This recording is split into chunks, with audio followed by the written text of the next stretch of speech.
Welcome to Commander Central's final show of 2018, not the final show, period. And this time, after 3 tries, I actually said 2018 and not 2019. I'm Dana. I'm Max. And I'm Chris. Welcome back after Christmas break, gentlemen. How's everyone's Christmas? Very good. Wonderful. Any good magic-related Christmas gifts from anybody? No. I got 3 packs of Ultimate Masters from my brother. Were they good? Check anything decent in them?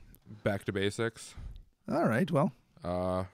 That blue black land, Creeping Tar Pit, and Wall of Reverence. And I totally spaced Wall of Reverence was in that set, and I just about threw it across the room. Oh, that's nothing.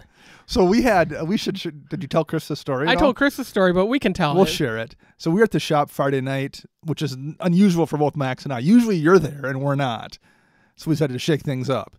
And as we were leaving, we both, I decided to buy 5 packs of UMA as like my own Christmas gift.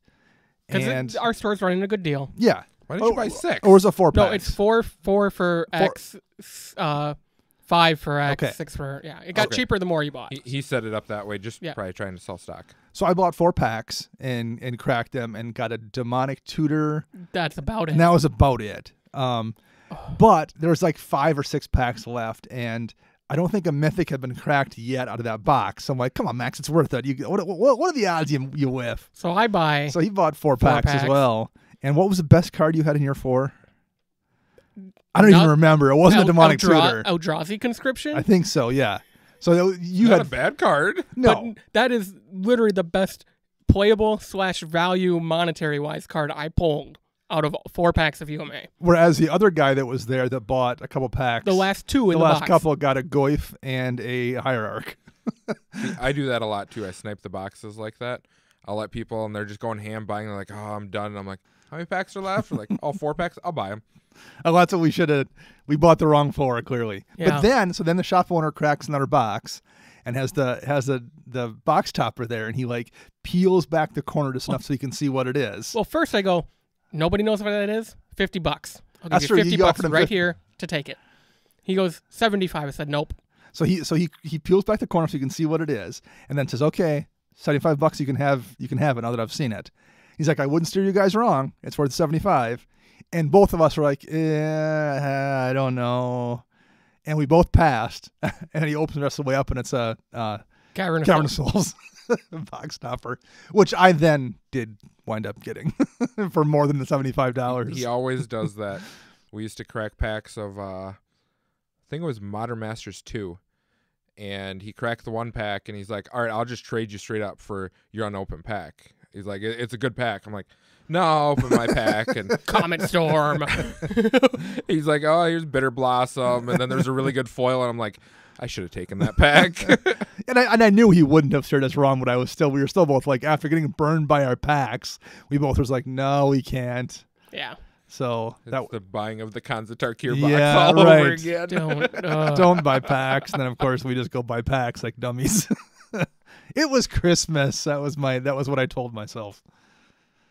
But yeah, I didn't get anything magic related. I asked for a couple things, but didn't get much. But I had just moved, so we had kind of a quiet Christmas for the most part. Were you guys in town? I think Max traveled a little bit, didn't you? I or not? traveled earlier in December, but Okay. yeah, I was home this past weekend. How about you, Chris? I was home. You're local? I left for 1 day. I went to Milwaukee, and then came back that same day for a family thing. But I saw pictures. did I post pictures? Oh yeah, I did. The I elk. did.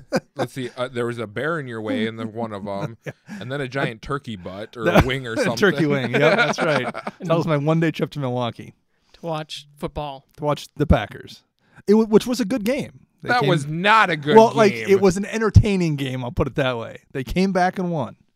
Which they shouldn't have. They should have lost. They were It was an ugly game, but it was an entertaining game. Yay, sports ball.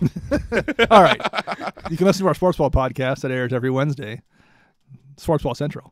So we played a couple games on Friday night, Max and I, but it was relatively low key. The shop was quiet. Everyone's was home for Christmas or home from college, Yep. so there was just a few people playing. And I don't even recall anything too amazing that happened in any games that are worth really talking about. We ran up against 2 Eldrazi decks. Yeah, and we both weren't having great games anyway. So we sat there getting Pummeled. and annihilated repeatedly until he just died, but Get it annihilated. that's going to happen. Sack 4 lands, draw. Oh, look, another land. Right. Pass turn. So, if you want to tell us what you got for Christmas, where would you find us on social media, Chris? You can find us on Twitter at CMDR Central. You can find us online. I'm going to switch this one up at www.cmdrcentral.com. You can find us on Facebook by searching us CMDR Central. You can also find us on YouTube, where mainly it's just content. We reply to some things here and now. I don't know how I do often from you time to guys do. time. You can search us CMDR Central there. You can also find us on the iTunes. Yes, indeed. I don't know how you search us on that because I'm not tech savvy, but You search CMDR Central. is that all you do? That's it. Yeah. Okay. I don't know if we had like some special hashtag Nope. LRT, something. I don't know. And if you want to subscribe on YouTube, we would appreciate that, or give us a 5-star rating on iTunes. That would be fantastic as well. Of course. You can also find us at our partners' website, flipsidegaming.com. Yes, and they are having a treat yourself sale. It starts December 30th, so the day before this episode airs, through the 2nd of January. And if you use our promo code CMDR in all caps, you're going to get 15% off your total order instead of the regular 10. Nice. And that's good on everything. Singles, accessories, sealed product, playmats, but there is a $10 minimum. We're bringing that up again because I did have a couple local people say, I ordered some stuff and your code didn't apply. I'm like, I think there's a minimum, but so there is. I went to buy Llanowar Elves. And it was honestly, this is rude of me to say, but how much do you really expect to get off of 10% if you're only spending $5? A dollar. Exactly. trying to get back $1 on your $10 purchase. So, yes, head over there, support us, support Flipside Gaming. They've been great to us, and Yes, indeed. we love buying stuff from them when we can. We also have a couple contests wrapping up in the next day, basically. This show's going to air on the 31st, right? Correct. So it'll be your last chance to enter our Twitter contest. Yes, our Twitter contest this month is if you retweet hashtag CMDR Die Hard is a Christmas movie, you'll be entered in to win the Dragon Shield side-loading inner sleeves and a random Vanguard card. Nice. And speaking of that hashtag, I searched everywhere for Die Hard on TV, and no one was. It was playing not at playing Christmas. anywhere. Should have went on with me to watch at the university. Oh, I just pulled out of my you? DVD collection Yeah. and put it in. That's what I did. And then on Patreon, if you join and support us by the end of the month in December, you will get entered to win the Ultimate Masters box topper donated by a friend of the show, Dan Mell. Yes, indeed. We're also getting dangerously close to giving away a couple copies of From the Vault to Patreon supporters. We are. Once we hit 100 patron supporters and keep that for about a month, one person will win a sealed From the Vault Angels and another person will win a From the Vault Transformed. Nice. Which they do not do anymore. They don't. They're officially announced that's done and has been replaced with a signature spellbook. Yep. Which I like the spellbook, but I would have. I have my spellbook sitting sealed too. I liked From the along Vaults with too. the From so the Vault. So I feel like the Spellbook series is small enough, though, where they could do it like twice a year. yeah, I'll be fine Because with you're that. only getting, what, like 15 cards? Right. Not even. It was only like 8, I think, in the spellbook, wasn't it? It was almost half size From the Vault And the one foil. and the one foil, right? So, Chris, yeah, I Chris think is it's- counting in his head right now. But I think it was 8. I think it was 8 cards. Might have been even. I think I'm missing. Yeah, I Yeah. got up to 7. I think I'm missing one.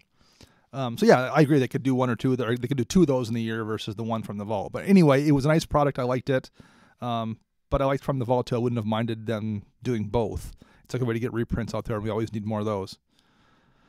Well, speaking of that, is there any other news that popped up in the last week or so? I don't think so. Nothing too exciting. We got a couple more Ravnica Allegiance previews. Absorb was the last one. And I think by the time this show airs, nothing else is scheduled, although we'll probably get one over the weekend, I would think. But Yeah, I think previews kick off in the new year. So, yeah, I think January 1st or 2nd, I think, is like the official start of Because it Of releases previews. January 21st or something Yeah, like I that, believe somewhere so. around in there. So I am sure we will have a show on that coming up. Today's show is going to be kind of scattershot. We're just going to go over the winners of the Rifty Awards and read a few viewer emails and maybe a few other things. So first of all, let's maybe do the Rifties, eh? sure. We put this out on Twitter, and we had a ton of votes, like triple figures for every single category. So I do got a question for you, Dana. I got an answer for you, Chris. I What's thought your we were going question? to do this each day a different one. And I think you put them all out there at once because my phone just about died. I did. From the amount of Twitter things that were going off. Because we were gonna record today. I started doing that, and I'm like, oh, I'm gonna have to do 2 a day to get enough in before Thursday. And then I was like, okay, but then Wednesday only gets 1 day to vote on, and so I'm like, I got to release them all in 1 day. So I just did them all in 1 day.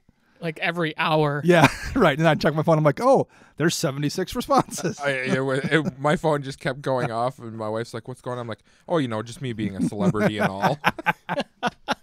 I got the eye roll out of that one. Well, there goes a Christmas gift. Right, exactly. There you go. Well, Max, why don't you start us off with the lands information here? So the lands. So we had.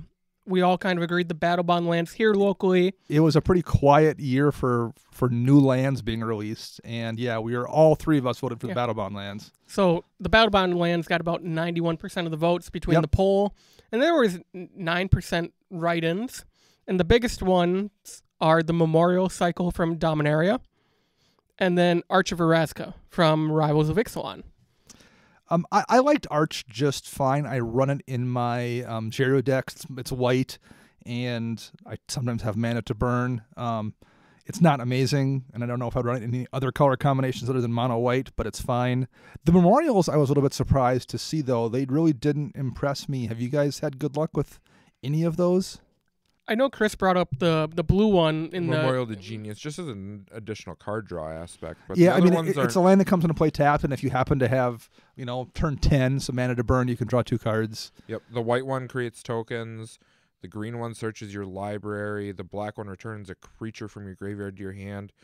And God knows what the red one destroys does. the land. Oh, yeah. Actually, the red one I thought was the most interesting, as it's basically it's kind of a bad Dust Bowl. Yeah. But I would just run Dust Bowl in that case. Like the red one is probably the most interesting, and it's the one that's you need the least because there's so many other options. Yep. I'm definitely looking forward to next year after we get through Ravnica to see what new exciting lands we get. Yes. I just want to know what the set's going to be. I want to know if Nicol Bolas is going to finally get killed or not. No, he will win. No, he won't, because Ugin's going to show up, and he's going to be the first ever 5-color Planeswalker. As long as Jace dies. Right, I think we can all agree, as long as Jace dies. And Urza's technically the first 5-color Planeswalker from... A real one. Okay, a Commander legal one. Marrow did say, and granted it's Marrow, he tends to get super excited. This year, like the total amount of products this year is the most excited he's been for an entire group of sets coming out in a calendar year in a long time. So take that for what it's worth. It's Marrow, but he did make that comment, and he was super excited. No, it's not Emrakul. No, it's not. Guess what? Surprise! It's Emrakul.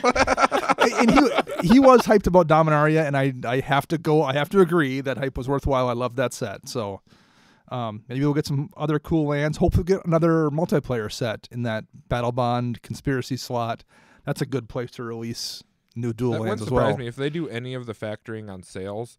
I know so many people, like when we do F&Ms or anything like that, instead of getting your Ravnica packs, people go for Battle Bomb packs. Yeah. It's also good, hits multiple quadrants. You hit people that want to draft. You hit commander players that want to get that stuff for their commander decks. You get people that want stuff for cubes. It just those packs sell to a lot of different groups of people. Yeah, I think it's wonderful. So hopefully we'll get some more of that. Anyway, so yes, the Battle Bond land cycle will end up winning the Rifties for lands this year. Congratulations, Battle Bond lands. And once again, I'm sure we'll get people messaging us saying, stop telling people to buy my lands. Ironically, they don't get returned with Cyclonic Rift. They do not, correct. All right, Chris, artifacts. So we got, let's see, 1, 2, 3, 4 different ones. So 9% of people voted on the Locket cycle. They did not agree with you, Chris. I know. It's such a shame. I like the functionality of the Lockets. Sure. Overall, for another addition to a mana rock for the 3-mana slot. So we had 11% of people write in. So we got Chaos Wand, Helm of the Host, Thematic Compass, which I think is not legal. I think Thematic Compass was in the first. It was in the original Ixalan set, so that got written in, but it actually wouldn't have been a legal entry. You are true with that one. Yeah. Because I was thinking of the other flip ones, and I'm like, wait, we didn't talk about any of those. It's that 15-year-old in the Little League World Series. Right, exactly, right. Desecrated Tomb, and Victory Chimes were all votes from just random other stuff that people wrote in for. I don't even know what that last one does. Victory Chimes is a 3-mana rock that taps for a colorless, and I believe it untaps on each player's untap step. That is true. So I think you would want to run it. I think in my notes here I put Afara down, but like we have a friend who plays an Afara deck that is built around flashing stuff in on everyone else's turn just to get it, the draw. So since he's planning on casting, an instant or something on everyone's turn that makes creatures for the draw, why not use a mana rock that you can use repeatedly? So in that kind of deck, it really makes sense. Some kind of a draw go deck. I get it. Yep. 28% of people voted for the Blackblade Reforged, which I still think that should be higher. What are you talking about? It's just the card is super powerful. The overall cost of everything I do not like. You just put it on your commander. Yeah. You could do that. Is a 4 to equip on a legend or 3? 3. 3 and but 7. 7 to put it on anything else. Right. But I mean, I've never seen anyone equip it for 7. Yeah, I haven't. I would. I'd be like, oh, you killed my general. Cool. Let's suit up this guy next. And then 52% of people agreed the Immortal Sun was the best. The Immortal Sun is really flashy. We had a ton of write-in votes for Helm of the Hosts. That was by far the most. I did talk to somebody on Twitter just briefly, and I said my thing with Helm of the Hosts was I felt like a lot of it's Magical Christmas Land with it. You're like, okay, I'm going to cast this for 4 and equip it for, or is it 5 to cast and 4 to equip? I forget, but it's a good amount of mana. I think it's 5 and 4. If not, it's 4 and 4. And unless you're playing Aurelia, which with Aurelia you're going to win the game, but unless you play Aurelia or something, it sometimes takes multiple turns to really do anything. Whereas I felt like Blackblade Reforged just kills. Like I just die to it. Like you've killed me a bunch of times with it, Max. Oh yeah, Helm of the Host would be good on anything with the ETB effect. Yeah. Well, I mean, we died to it in the Atraxable because we did. Yeah. Because you could proliferate multiple poison counters from Commander. Made a second Atraxa and proliferated twice every turn. It was the combined Commander and Brothers War podcast team. Ryan and Phil. Double dealing us there. That's not fair. That I would agree. I mean, I think individually would have taken either one of them, but they put their heads together. Double podcast power. That's what they needed to take us down. So next year they'll need 3 podcasts, I think, probably to beat us. We'll have 3 people. Right. We'll have a 3-man team. Maybe I'll transfer to CCO. Scumbags Unite. That's true. Yeah, the Scumbag Show. Chris isn't happy with that. So what do they say to everyone else? F you. Yeah, F you, CCO. My opinion on Helm of the Host is it's not interesting. Like, it is interesting in the fact that you can make a second copy of a legendary, but it also isn't interesting to me. It just seems like boring gameplay, I guess. I mean, I don't think Blackblade is that exciting either necessarily, but I know what it's going to do every time, which is probably get me killed. Yeah. Blackblade, I think, makes more of an impact no matter what you're playing versus this. You need a general like Aurelia or Atraxa that's going to make an impact. Now, I do admit part of the reason I liked the Blackblade and picked it and voted for it was in your Dromoka deck, where you tend to ramp pretty quickly and Dromoka's already a big body. It kills me. You equip that Blackblade and somebody at the table dies. Yeah. And so having seen that, and I play you a lot of games, that probably tweaked my vote a little. Immortal Sun is a really strong card, though, just in general. And that's the kind of card I think it reminds me a little bit of things like Alhermit's Archive, where it comes out as like the flashy mythic, and you kind of don't think about it until 3 years later. You're like, when did that become a $28 card? Although it's already like a $20 card almost, so maybe it isn't that under the radar. It's literally the same CMC as Staff and Nin, and it's just 100 times better. Right, yeah. So I can't disagree with the Immortal Sun winning the Rifty Award for Artifact. It's a pretty solid card. Planeswalkers. I can take this one. We had 9% that voted right in, and the one that we saw the most was Teferi, Hero of Dominaria, which is just a powerhouse in multiple formats. In Commander, it's good, but not as good in Commander as it is elsewhere. Planeswalkers just aren't the powerhouses in Commander as they are in other formats. Well, and the ones that are, it's much weirder than it is. Like the ones that are great in Commander aren't necessarily great elsewhere, and vice versa. Yep. So we had 9% at right-in, 11% for Huatli Radiant Champion, 21% at Vivian Reed, and 59% at Karn, Scion of Uza, as I said during the Dominaria show. And I have to fight myself to not say Uza every single time ever since then for some Same reason.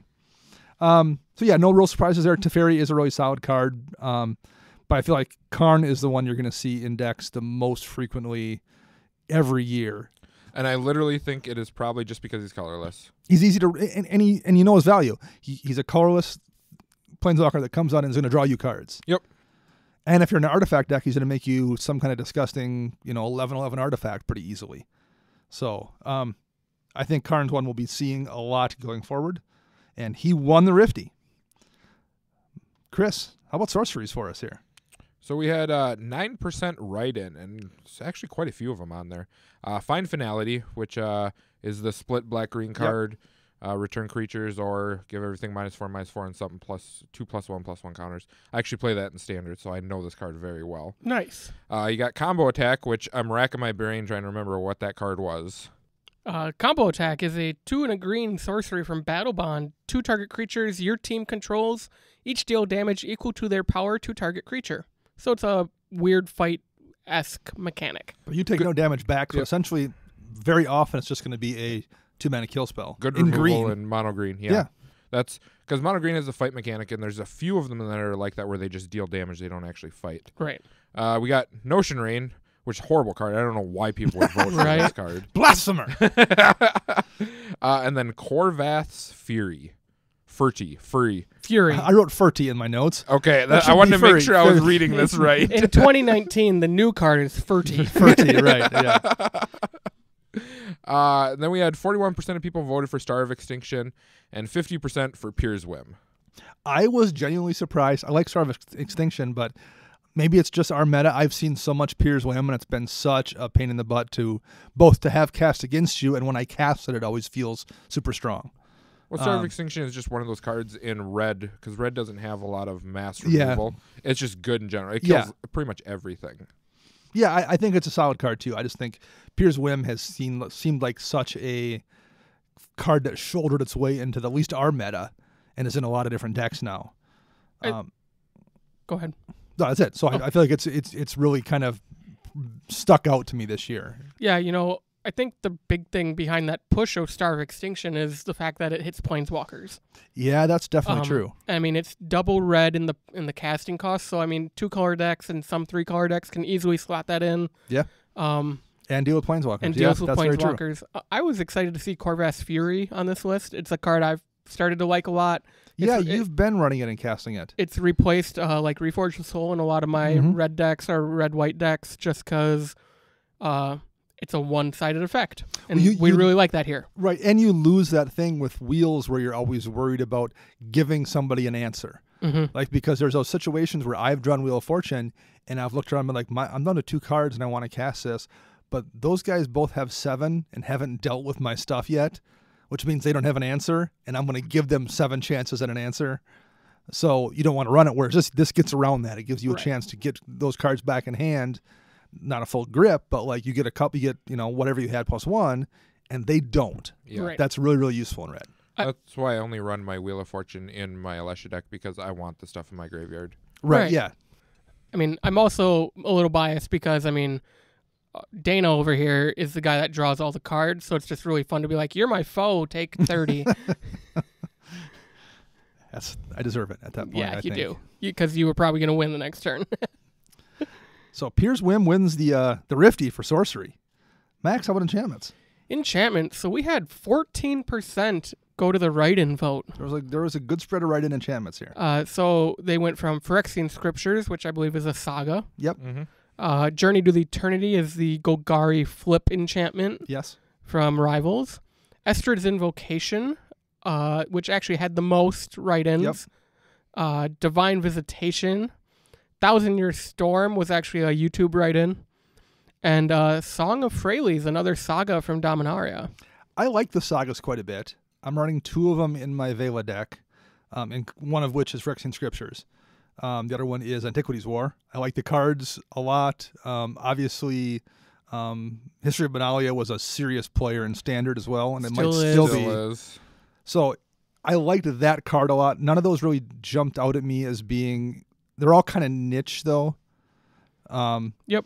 Divine Visitation is a really cool card. I have not seen it cast yet, surprisingly, in a commander game. I have not either. And I would think more people, if you're playing white and you're playing tokens, I would think I can't jam it in Alesha. It's too much at the 5 mana slot. it is. See? 5's a lot. But you do have haste. Actually, Alesha is probably a good deck for it because you do have haste enablers in that deck, or at least the access to haste. Whereas, like, if you're playing Selesnya, it's much more difficult to get haste out of those tokens. You return that Goblin War Marshal, you're getting 4/4 angels, not 1/1 goblins. Yeah, I mean, here's my people. 1/1 goblins people aren't scared of. 4/4 Right. angels. That's true. The whole table turns on you. Right, that's true. I mean, we actually had this conversation in our Slack last week, and you can join that by supporting us on Patreon at the $2 or above level. I was talking about my Regna and Krav deck, and I'm still struggling with it, and it's been together for about a couple months, and a friend of ours said, "Hey, why aren't you running like Divine Visitation and Cathar's Crusade?" I said, "Well, this is more of a go tall deck where I want to make a bunch of little dudes, feed them to Krav, and let Krav do the damage." I said, some part of me feels really bad sacking 4/4 angels Sure. to Krav to only give him 1+1/+1 counter. But it does. But you can still do that without it changing your game plan. It does, yeah. And you have the option to then also have the angels if you need Right. a backup way to hit somebody in the face. Yeah. That might be a good card just to use as like a homework kind of card, just to try and see how it plays out. Yeah, I did say it's probably going to end up in like version 3 of the deck. All right. So besides the write-ins, we also had Storm the Vault getting 23% of the vote. So Dana, you did not win this one. I did not. Experimental Frenzy came in a close second place at 31%. But the winner at 32%, so I really shouldn't be that braggy, is Path of Discovery. I am a fan of Path of Discovery. I do feel it's like a bit of a Cathar's Crusade kind of card where people sleep on it for a few years before they realize how good it is. However, I also feel like this time next year, if people looked back and had this vote, Experimental Frenzy would win it. Oh, yeah. I think it's only been out for a few months. People have just kind of woke up to what a great card it is, and I think they're going to continue to do so. You want to see people get real salty. You play on Arena, you jam an Experimental Frenzy, they don't remove it in the next turn, you just go card, Right, yeah. card, and they just scoop right then and there. Well, and They we don't even let you kill them. They're just like, no, we're done. we talked about it on the show because it happened. Like the cards previewed, it came out. We talked about it. We're like, oh, this is kind of interesting.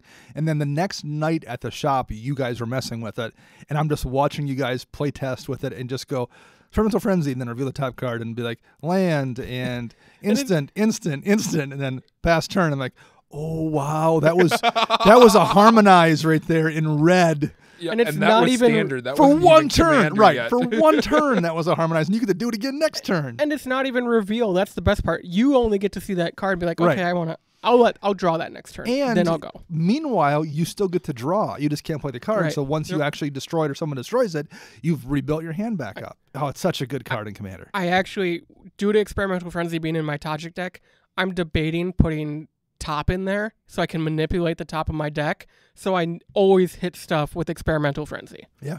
Another few good cards are like the Planeswalkers that allow you to do Scry like the or- draw, like Mhm. discard draw or whatever. Because Yep. you look at it first, you're like, oh, I don't like this card. Well, I'll pitch one of these crappy cards in my hand, draw that card, so then I can look at the next card. Mm-hmm.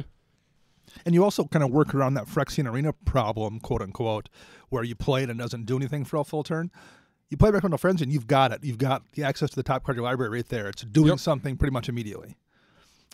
Yeah, I think that's one that's going to go up, although I still like Path of Discovery quite a bit. Yep. I think Path of Discovery is really good too. Yep. So congratulations, Path of Discovery. You win the Rifty. You've won a Rifty. Instance.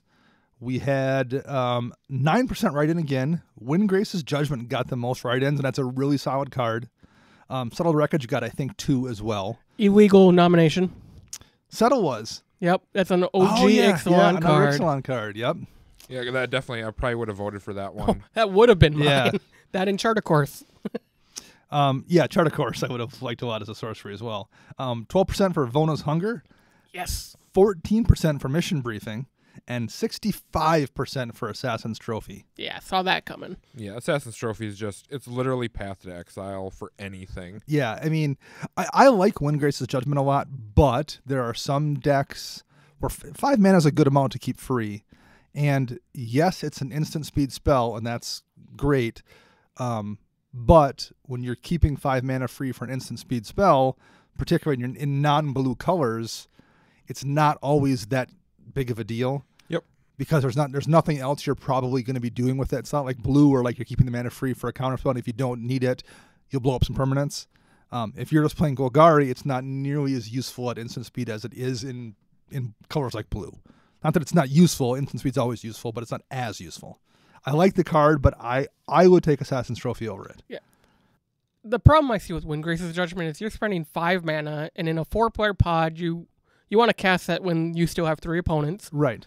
And if someone casts anything like a Heroic Intervention or a Teferi's Protection, you just spent 5 mana to whiff, essentially, on one person, and that's probably the player you wanted to get rid of the biggest threat. And it also feels bad when you're drawing it at the end of the game when it's down to you and one person. You're like, oh man, I just drew it's a 5 mana removal spell. It's like drawing Council's Judgment when it's down to you and another person.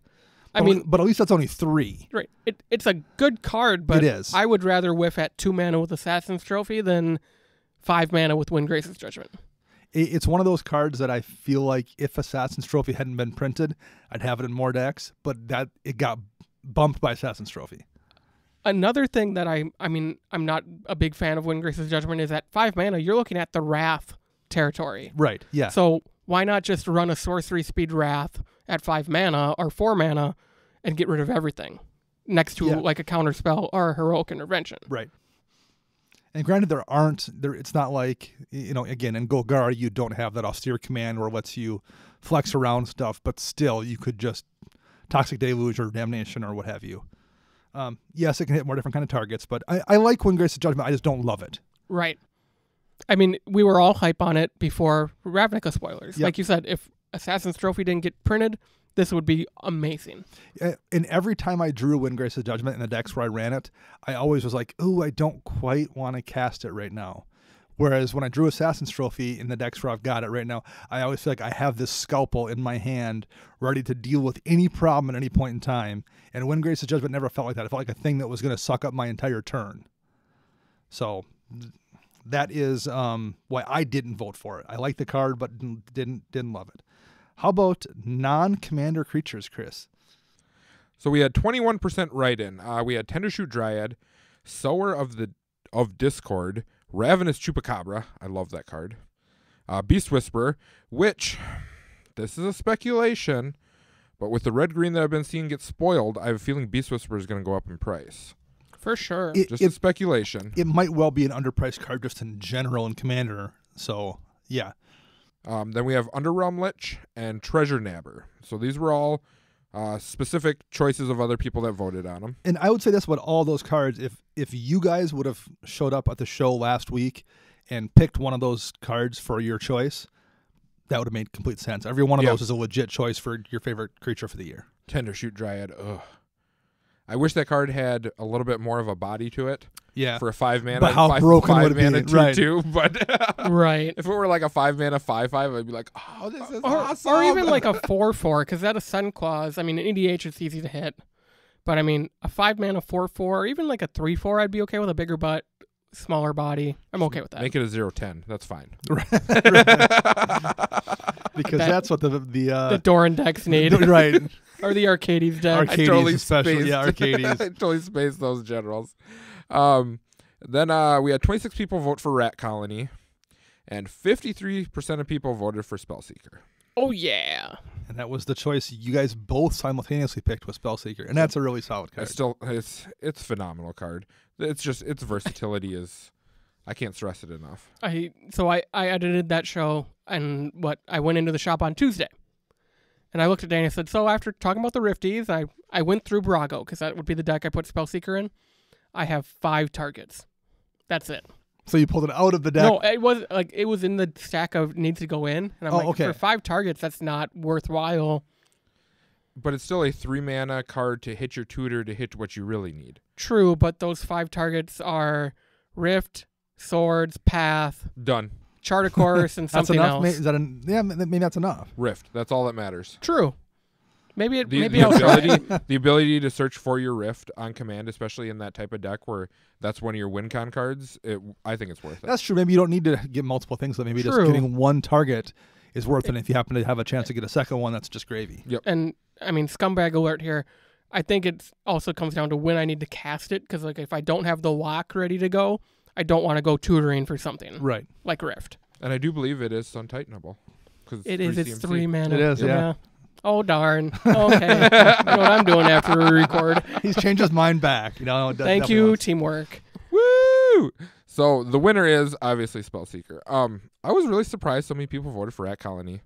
I actually was playing a lot on Arena. They had their special event going on, which was Pauper. Okay. Yeah. Free event. You won the full art Llanowar Elves for playing in it and stuff like that. And a lot of people were trying to jam Rat Colony, and I just laugh at them. They're like, oh, and play the third rat, and I attack you. I'm like, I kill one of your rats. Your other two get smaller. I block them and kill them. And, oh, now what are you going to do? Anything with first strike. Because I do believe the other rat, Relentless Rats, they get +1/+1. Yes. But they Which cost an extra mana. I would pay an extra mana for that extra one Well, toughness. I would say Relentless Rats is probably better in a standard environment, whereas I think Rat Colony is better in a commander environment where you have more options to do more abusive things. Yeah. I agree with that, but I also think in Commander you see a lot more first strike. You're also going to fold really hard to that person who plays Pyroclasm or has Right. Anything like that. Pestilence or Pyrohemia or something like that. You're just going to die badly. watch out, Patrick. We're coming for you next Yeah, year. exactly. I think it's a hard choice between the two of them. Yeah. Maybe just play both of them. Because it They're- does say for each They rat. stack. It Yeah. stacks with Rat Colony. Okay. Last but not least, the commander that we all liked the most and nominated for Rifties. 7% of people picked Traxos, Scourge of Krug. Who nominated this one? That would be Max. I'll just leave now. I'll see you all next year. 20% write-ins. And it was a long list. We had Azor, Muldrotha, Tatyova, Yuriko, Krav, Pirantuthi, Zancha, Teshar, Varchild, Brutaclad, Tuvasa, Atali, Vivictus, Alenda, and Amanatu. And those are all commanders. I mean, we mentioned half of those on our list when we were talking about it. 35% of people picked Najila, the Blade Blossom, which was Chris's selection, and 38% barely edging out Najila for the Rifty. Cat Dad, Lord Windgrace, takes the Rifty. Yep. I know we harped on that so hard, and I think what our issue was when we did that show was the deck itself was trash. The problem was the deck, not at all. And we liked Yeah. Lord Windgrace. Yeah. And I think Lord Wingate, he leans towards any kind of build. He's not specified in, Right. I have to play lands, do stuff with lands for this deck. It can be anything that I want to do. It can be something from super casual to something super competitive / combo centric. Yep. Right. Like there's some decks you can't. I've never seen a casual Gitrog monster deck. You just can't build it. It's either just not going to do anything, or you're just going to start chaining into an infinite turn where you dredge everything out. I mean, there's almost nothing in between. That isn't really true with Windgrace. You can build it as a really powerful deck, and you can build it as just a fun, dirtily Lands Matters deck. I like the card a lot, and I think we've got 3 different Windgrace decks in the shop. And I've played against all of them multiple times, and it's always a fun deck to play. Just remember, and this is directed at one person. So if you're listening, hashtag Graveyard Hate. Graveyard Hate. Hashtag Graveyard Hate. Absolutely. But I think all those ones mentioned as write-ins, I think they're interesting for the most part. And there's ones like, if there's anything you guys want to explain why you discounted or didn't vote for any of these, feel free. The one I will mention, because I mentioned on Twitter, was Muldrotha. Muldrotha is without a love doubt that card. really, really strong. But what I didn't like about it was I felt like it was just a slight variation on Marin and Carador. I think it's better. I think it's Probably, better. it's better. I think number one, the colors are better. Number two, you can get more stuff every single turn. Yep. So you pay a little more mana to have way more options. So yeah, I think it's probably better. Aside from, I think there's a kind of a perfectly tuned Carador or CEDH deck. But ignoring that, it's probably a better version of both those decks for sure. I love Muldrotha. I'm trying to make it work in standard, and it's not working. No. The one I'll probably talk about here is Tatyova. That's the uncommon legendary play land, Yep. gain a life, draw a card from Dominaria. The reason I didn't nominate that is because every Tatyova deck I've seen, whether it's in our shop, at a GP, at other content creators, because I've played a few other decks from content creators, they all play roughly the same. You ramp your mind out, and you win by Sylvan Stampede or whatever that Right. Sylvan Awakening, I think is the card. And you just, I have 57 lands that are all now 1/1s with Indestructible and Trample or whatever that card does. Go. Or I'll animate them all and then give everything Trample because I have a Crater Hoof down or Right. something. Or you just value town everyone to death because you're Simic and you can do that. Right. And you're drawing a gazillion lands doing what you already wanted to do anyway. I made the comment like Simic at this point is just going to print a creature that says whenever you draw a card, you may draw a card.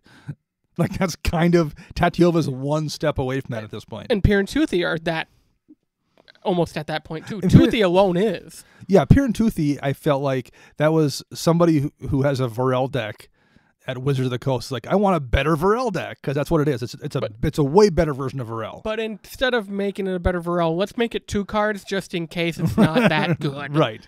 There's my hindrance. I need 2 commanders. And I like Piran Toothy. Yeah, they're great. And we've seen the deck in the shop. It's a strong deck. Surprisingly, there's only 1 in the shop. Yeah. I like Brutaclad whenever I've seen Brutaclad. Yeah, I haven't seen many of them anymore. I really haven't seen a lot of these except for what we nominated. Alenda is another one that I've been pleasantly surprised with. I've only seen a few of those in the wild. We had a listener who came into the shop last summer that had an Alenda deck, and then somebody else. I played with one probably 2 weeks ago. Yeah, I did see one a couple weeks ago in the shop, but I didn't recognize the person or anything. And I like Alenda because I feel like it's intentionally not that strong of a commander, and you have to kind of handicap yourself by putting her in the graveyard. So there's a bit of a skill check there as well. You have to like know what you're doing and have built some workarounds for that problem, which I can appreciate someone challenging themselves with that deck. Yeah, I totally see that. I mean, it is a cool build around commander. Like you gotta really focus on your crap when you build that deck. Any of those you want to comment on, Chris? I think the biggest one is Yuriko. I absolutely love this card. I love it in the 1v1 format. In multiplayer, I think it's much tougher. Yes, her claws reads, each opponent takes damage. But there's going to be times because you need to build in like unblockable stuff so you can ninjutsu her in and do all the fancy shenanigans. We're going to hit a 1-mana spell, and it's going to do 1 mana or 1 damage to each person. Or you're going to hit like an 8-mana spell, and then everyone's going to be like, okay, now we're turning on you. Right. And you can't support both sides of that where you can protect yourself and still deal all that damage. And I think because there's so few ninjas in the game too, your Yuriko deck looks really similar to everyone else's Yuriko deck. Now what's going to be interesting is if we get ninjas again, how much better does that deck just magically become if there's a set with like 10 new ninjas? Even if only like 3 or 4 of them are good. So there's so many terrible ones getting played in Yuriko decks right now. If it even gets a couple new good ones. More ammo to ninjutsu. That's all you need. You don't care if they're good. You just need something to be able to do the ability.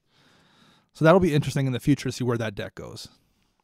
Okay, I think we have covered the Rifties. We've given out the winners, and I think we're going to definitely try to do that every single year. So that was the Rifties 2018. Thank you very much for participating on Twitter and giving us your votes. I think to close out, we're going to read a few emails we got in. Max, you want to start us off here? Yeah. So the first one we're gonna talk about is a comment we received on our Patreon page, and you can find that by going to patreon.com/CMDRCentral. This was written by Brian Todd, and this was in regards to episode 69. It was the decks you play Maelstrom Wanderer deck we did about, I don't know, 2 months ago. It's the holidays. It all kind of blends together. Right. I mean, this time of year is hard. I wanted to day drink today, and apparently that's not allowed at my work. Now you're just podcast drinking. I'm out. Brian wrote, regarding Temur tokens, I love 2 cards that fit in this deck. Nikado War Pride can be a win condition because it lets all your other creatures through, and if you have Teferi's Veil or any surviving copies stay around. This also lets you play more Wraths where you attack with your creatures, they phase out, and then you rat the board, eliminate everyone else's creatures. Teferi's Veil also lets you play some token makers that create temporary copies that stay in play depending on how the trigger is worded. So a couple things. Nikado War Pride is from Time Spiral Block. I don't remember what set it was in. The big problem with that card is it's 3 green. It's trip colorless, trip green to cast, so 6 total mana. And way it's worded, whenever it attacks, it creates a copy of itself for each blocking creature for each creature your opponents control, and Nakato War Pride must be blocked. So essentially, when you swing, it makes 6 copies of itself if your opponent has 6 creatures, and they'll have to get blocked, which is why all your bodies then get through. Yep. And then you have those creatures there until end of turn, which are probably going to be killing any blockers or doing some good damage to them. It's a really slick card.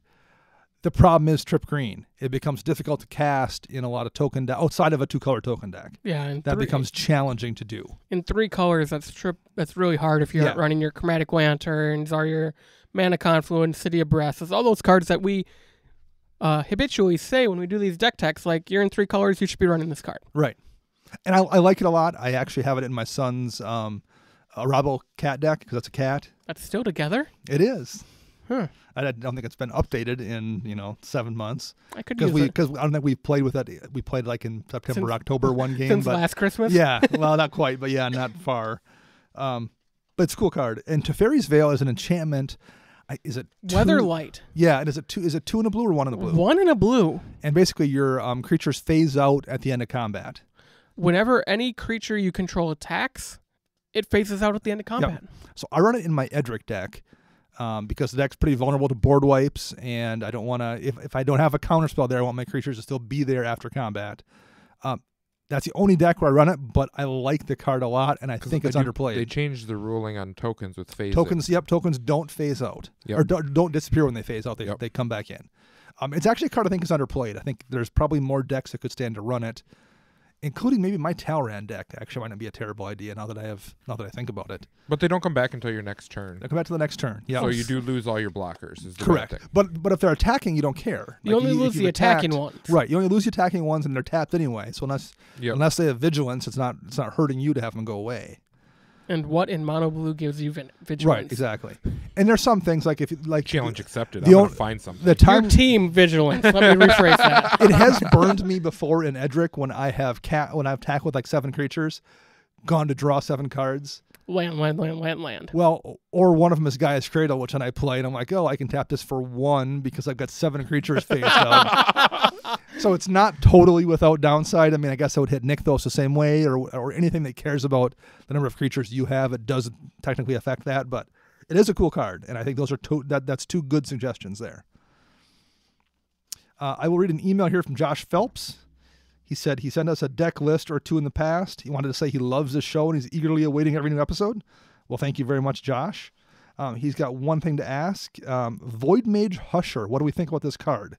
He discovered it after an Azami deck destroyed him with it, and it's one of his favorite cards of all time. He asks, why does nobody talk about this card? I listen to every EDH podcast there is daily, and I've never heard of it, and I never hear anybody else mention it. So, Voidmage Husher, we should probably read what that card does. So, Voidmage Husher here is a 3 colorless and a blue uncommon from Time Spiral. It's a creature human wizard, and it's a 2/2 body. It has flash. And then whenever Voidmage Husher comes into play, counter target activated ability. And then whenever you play a spell, you may return it to your hand. Or its owner's hand if you stole it for some reason. So we talked about this a little bit off the air before we got on here as well. It is a cool card, but I don't know necessarily where I would run it. Azami makes perfect sense. That 100%. Because you can flash it in there to stop an ability. It gives you a wizard whose body then you can tap afterwards. You can maybe bounce back to your hand after it's tapped to draw a card and then recast it just to recast it if you're so inclined. I mean, most Azami decks, are, so you flash this in, you tap it to draw, your opponent goes, you counter their spell, you bring it back. Cast and then play it again if you want to, even if you're not actually countering anything. And a properly built Azami deck should be, they'll have every mana rock known to man and every mana doubler known to man, and they create 500 mana each turn. So right, yeah, I get it there. But it doesn't really have any synergy with any of the wizard decks necessarily. Like if you make a copy of it in, what is it? Not a Nala. What's the other one that makes a copy of the wizard? That's a Nala. That's a Nala. Nala makes a copy. Okay, it doesn't do any good because the stifle ability is getting stifled the first time. I mean, occasionally if someone's going to counter spell your stifle, I guess, but so it doesn't really synergize with wizard decks very much. And 4 mana is a lot for a stifle. So especially with only a 2/2 body. So I get it in Azami, but I just don't know if it fits in enough other places necessarily.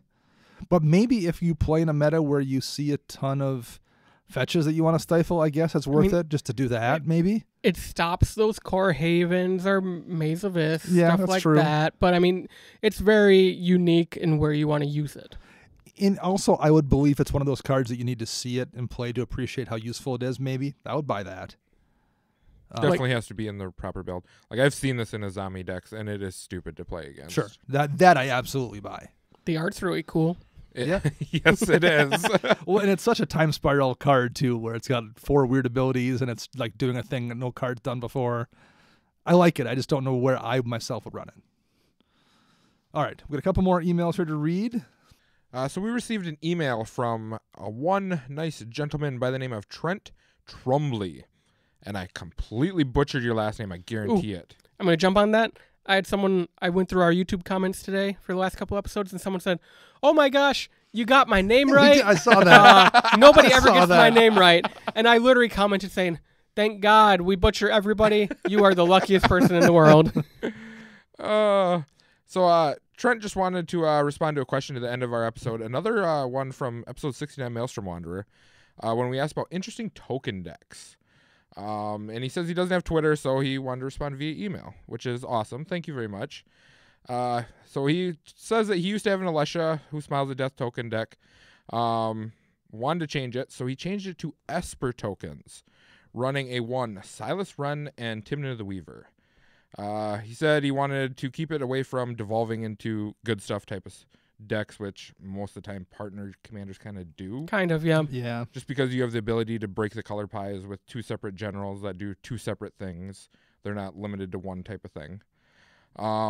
So basically that's what he has. He said his deck is certainly budget, and he looks to improve everything later on. So what are you guys' opinions on something like that? So I hear what he's saying about the Vandal Blast thing, and the reality is I run Vandal Blast in every red deck I have.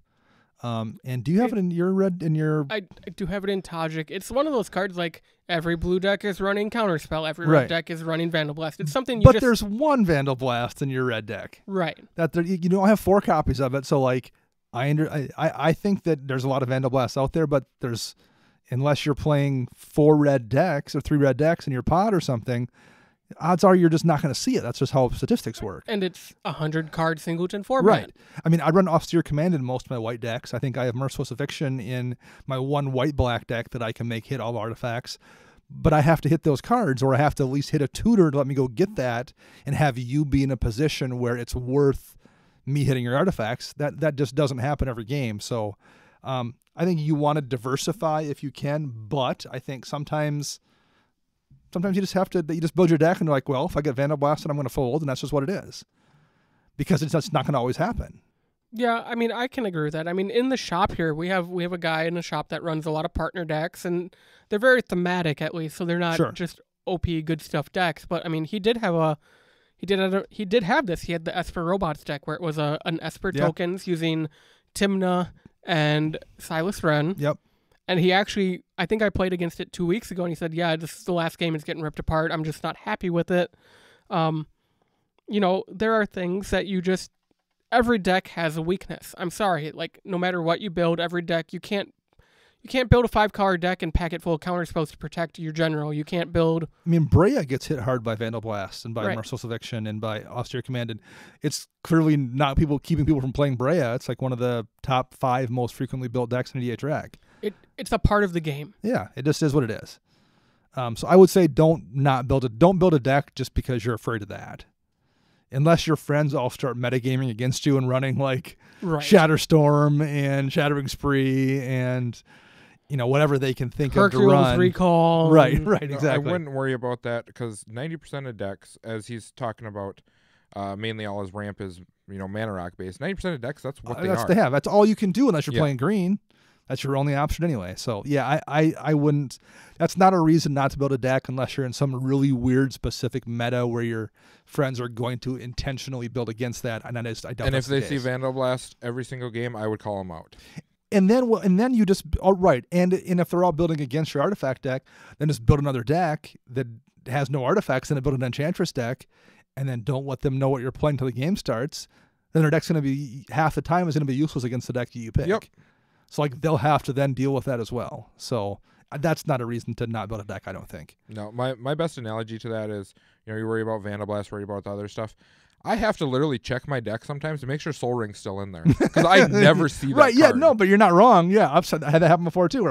Or you put a new card in your deck and you're like, someone says, "How did that card work out for you?" I don't know. I haven't seen it in 14 games. I want to make sure it's still in there. Right. I played 3 straight weeks this deck straight through, and I have yet to see it. Right. Yep. That happens sometimes. So yeah, I wouldn't worry about that. Yeah. So speaking of new cards like that, I will purposely, if I'm running black in a deck with a new card, I will purposely Demonic Tutor for that new card just to see how it works. Well, Even if it's not what I should be tutoring, just to Sure. see how it works. What I have done before, and I haven't done it recently, but I've done this in the past where I've played a deck like 6 times and not seen the card, is I've said, do you guys mind if I put this in my top 20 cards of my library just so I can draw it for the game and see how it works? Yeah. And no one's ever said no to me if I'm playing with friends. I'm going to say no to you every Are time you? now. But First Chris, of all, I'm going to be like, I okay, just want to see how this Triumph of the Hordes works. Can I put it in my top of my library? you should know how Triumph the Hordes is going to work. That gives +1/+0 and infect, right, to like a creature? I'm just curious how Crater Hoof plays in this deck. Can I put it in the top? Wait, Paradox Engine's good? Right. Just imagine somebody like, can I put Paradox Engine in the top just so I can try it out? Like, no, you can't. You don't know how that works? I mean, Here, let's just take your deck apart right now, and I'll show you how I've it's seen gonna enough work. people that actually play Paradox Engine that don't know how it works. And so that's, I mean, I've done what Chris has done in my Toxic deck. I played like 4 straight games and never saw Experimental Frenzy. So finally, I'm like, my opening hand had an Enlightened Tutor. I'm like, I know what I'm going for. right, exactly, right. It's a wild card that reads, go find target Experimental Frenzy. Okay, so for kind of our sign out here and our last sign out for the year, do you guys have any EDH goals for the year? Anything you want to do in upcoming 2019 for yourself in terms of deck building or play style or anything along those lines? I have one. So I would like to bring my starting lineup of EDH decks up to 6 from the current 4 it is at. Okay. Do you have anything in mind right now? So I currently have a Gruul deck brewing in my head, and it's going to be a Thromach deck. Okay. And then my next deck is going to probably be Simic. My other choice is Simic, pending if Rakdos actually gives us something good in Ravnica Allegiance. Yeah, because we have at least one. Did we get one? No, we didn't. We didn't get got a neither single- of them yet. Yeah, we've only gotten an Azorius and a Simic Legend. Okay. So I'm really hoping Rakdos gives me something interesting because, in my view, Rakdos and Dimir kind of have the same problem. None of the generals interest me. Yes, I would agree with that. So it's hard for me to build a deck that is 2-color, and I'm a 2-color mage, around them that is interesting. So you want to find 2 new decks this year? Yes. That are like keeper decks for you. Keeper decks. Okay. How about you, Chris? I want to play more. Oh, well, good. Wait, like hoping- EDH or Yeah. just Magic? Just I Magic play in a lot of general. Magic. I play a lot of Magic. This year's been just swamped for me between the new team that we started and trying to balance family between that and competitive play, and then we have the podcast, and it's like, okay, I have to cut something out. And sad to say, literally, I cut out EDH nights so I could spend time with the family. Sure. Which is totally Yeah. understandable. If you're gonna, yes, if that's the number one thing. So I get cutting that out for sure. But I play on Fridays with people sometimes. I mean, when you're the captain of the store team, you kind of have to prioritize that. Just fire everybody and be the only one on the team. There you go. or make it an EDH team. Yeah. Although everyone on the team pretty much plays EDH. in Yes, some way. they do too. Like Except Parker. I literally, there's one guy who's on our team who Saturday he won a 1v1 tournament, and then Sunday he won a PPTQ. And I was like, wow, you burned all your luck for the year, didn't you? Good thing it's ending. Well, or he saved it all up till this last week, and then that was when he cashed out. Yeah. What about you, Dana? I mentioned this in a cast a few weeks ago. One thing I'm going to try to focus on when it comes to evaluating new cards is to be a little more contemplative about cards I want to dismiss out of hand. I'm trying to think of the Heroic Intervention was the example I used, because there for a while Green had kept getting target creature becomes hexproof or indestructible, and Heroic Intervention clearly, if you pay attention to it, is not that limited kind of one use card. But I just scanned over it the first time and was like, oh, whatever, I don't need to pay attention to that. I need to do a better job of not doing that, I think. So I'm going to work on that, not being dismissive of cards on the first glance. And I think I did a good job. From the Frenzy was one I immediately was like, oh, it's aggressive mining. It's not, but like I thought it was gonna be that kind of bad. Wow, aggressive mining. But like red, they have a history of like a few of those bad red kind of draw enchantments that are just unplayable, and it would have been easy to just scan over Frenzy and do that with it, and I didn't. I made it to point to read it, and I'm like, this is interesting, and then I made it a point to pay attention to it immediately when I saw it getting played. So I've been working on not doing that. I want to keep doing that. I want to add at least one more deck to my rotation this year. I'm not sure if I'm going to convert my 4-color Exalted to 5-color Najeela Exalted or not. But I want to come up with one more deck, I think, and add to the thing. I think the problem there is I think Najeela is Najeela, and I don't know if I want to have a Najeela deck. I think it's too I literally think much. The best way to build Najeela to make it so it's not everyone's going to hate you out is to go 2 colors with her. I really think red-black because it has the best amount of warrior combinations in the colors. Yep. And then you can prove to everyone you're only playing red and black lands, so you're only playing 2 colors, so they don't have to worry about you infinite attack comboing them out. Well, and the other problem I've kind of, and maybe this isn't a problem, maybe this is just in my head, but they're going to revisit Exalted at some point, whether it's in a core set or when we go back to Alara or just on any world. I guess it could be anywhere. They will hit Exalted again at some point, and then there will be some commander printed in that set that's going to work with Exalted really well, and there'll be 10 new decks you'll see people build with that commander, and then I'm going to be annoyed because I have an Exalted deck that would be so much better if it was that one. And I'm not going to want to build it because somebody else already has built it in the shop. Your hopes are so high. We've been saying this about Boros Generals I guess. for years. but I can just see that happening where they do that, and I'm like annoyed because I don't want to build that commander, but it's so much better than the way I've cobbled together an Exalted deck as it is. So anyway, I'm not sure if mine's going to continue to work or not, but I want to add at least one more deck to kind of the final I think Exalted's rotation. Too glass cannon. singularly focused. I mean, it's very doing glass. one thing. In EDH, it's very tough to win with it. But all they need to do is put some commander that, when they get Exalted, whatever, you make them into. Who knows what they would do? There's a way they could make it work in EDH. If they came back to Exalted, they're going to do it the way that they've been doing it with the new mechanics that they're coming out with, which we'll talk about when we do a Ravnica spoilers, exactly what they are. But they're actually old mechanics, but tweaked better, in my opinion. Yeah, they've been trying to do that, taking like Outlast. Is it Outlast? Is essentially what the what was the Simic mechanic? I guess it kind of Outlast, Monstrous, but Monstrous. yeah. I guess it's like a better Monstrous Because it can be reused. because it can be reused. So assuming there's some Simic mechanics to let you like cannibalize those counters, and you can do it again. So yes. Yeah, just I think if they went back to Exalted, it'll be similar to that where they'll change it to where whenever you have a creature with Exalted that attacks with another creature that has Exalted, they each get +1/+1, or for each other Exalted creature attacking with them. Oh, that would be overpowered. Don't ever do that. If Wizards is listening to this, don't do that. And I think one other thing I'm going to do this year, so this show will air on the 31st. Correct. And then I think we're actually going to go to the shop and play on the 1st of the year. Correct, if they're open. Which I'm hoping to make. Yeah, well, the shop owner said, we'll be open assuming I'm not too hungover. So that was his... Worst case scenario, I'll make some phone calls and we'll make sure the shop is open. All right. You'll open the shop. You'll open it if you have to. So anyway, we're going to play that day. What I think I'm going to do is in 2019 is I'm going to tweet out every game I play, and I will count them up to see how many Commander games and I'll log them all, and I'll log the wins and losses and what the commanders are of every game I play in 2019 to see how many Commander games I get in. This is Vegas all So over kind of like again. a huge version of my Vegas. Every thing. time I play against Dana, I'm going to focus him. Make sure he loses. Just to screw up my And stats. I want to see what his stats say. I want to see if he keeps track of who killed him too and all that stuff. I should. I'll keep track of that. And then afterwards, he'd be like, "Yep, I hate him." Well, I'm just gonna create a feud. you bet you'll have to actually play more games if you want to do that. Exactly. Your That's goal- what There I'm we go. hoping They're next tied year. together. Your goals work together like a team, and here I am sitting over here all alone. Day drinking. Yep. No, it's You're- evening. Podcast You're the drinking. scumbag of the earth. So Or it happens. Whatever. All right, Game's guys. got to end. Yes, they do. So the podcasts. We will be back in 2019 with a new show. Until then, I am Dana. I'm Max. and I'm Chris.